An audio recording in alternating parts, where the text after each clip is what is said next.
In December 2004 in Lexington, Kentucky, 4 Transylvania University college students finally pulled off the heist they'd planned for over a year, stealing rare books worth over $1 million from their unguarded university library.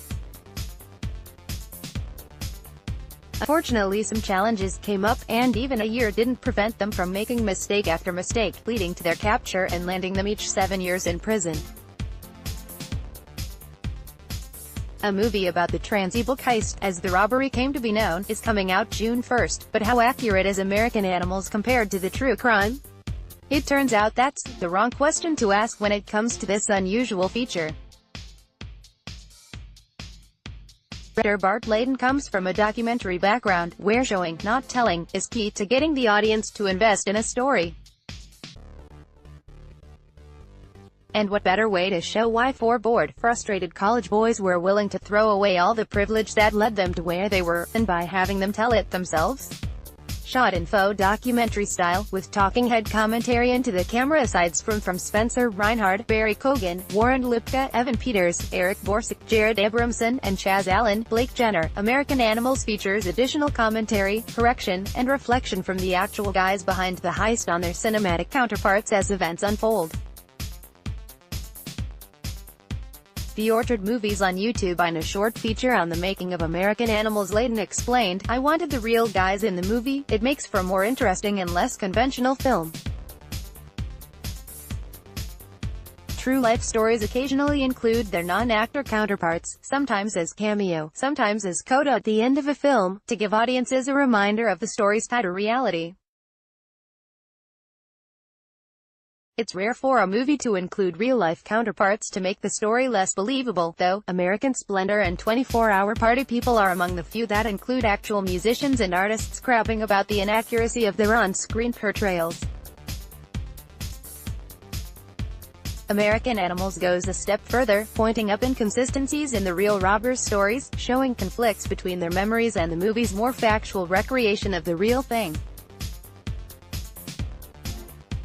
Their own words come into question, blurring the idea of what's real and what's fiction to the point of irrelevance.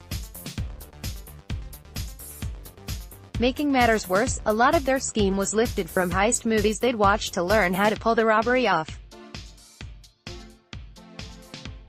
They even assign each other code names on their first attempt to nab the books, dressed in ludicrous, conspicuous old man get-ups, an idea ripped straight from Reservoir Dogs. The confusion is intentional, and on top of that, the film takes a knowing wink by doing the exact same, borrowing shots, framing, and even entire scenes from a slew of famous heist movies.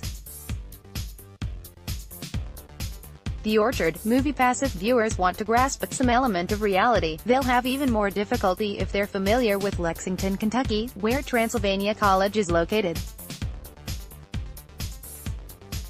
The film was shot in North Carolina, on the Davidson College campus, rendering the location specifics of the boys' plot as mysterious to locals as it will be for moviegoers outside the southern area. Fortunately, all viewers have to understand is the library layout, which Spencer went through the trouble to building a dimensional model of for them to walk through their plan. However, the men didn't count on another librarian ever coming in, and so their original plan immediately went sour. Warren and Eric, the two who went inside to grab the actual loot, dropped the most valuable volumes of John James Audubon's Birds of America, the inspiration for the film's title, as they ran out the door. They initially thought they grabbed nothing, but got away with several original Audubon drawings, an original Charles Darwin volume, and several other works adding up to a very valuable haul. Unfortunately for the amateur robbers, the loot was even more valuable than they thought, leading to a judge determining in 2008 the 4 had been sentenced incorrectly.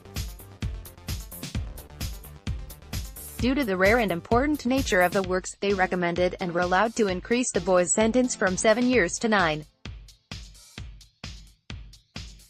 A painful ending for a pretty ridiculous crime.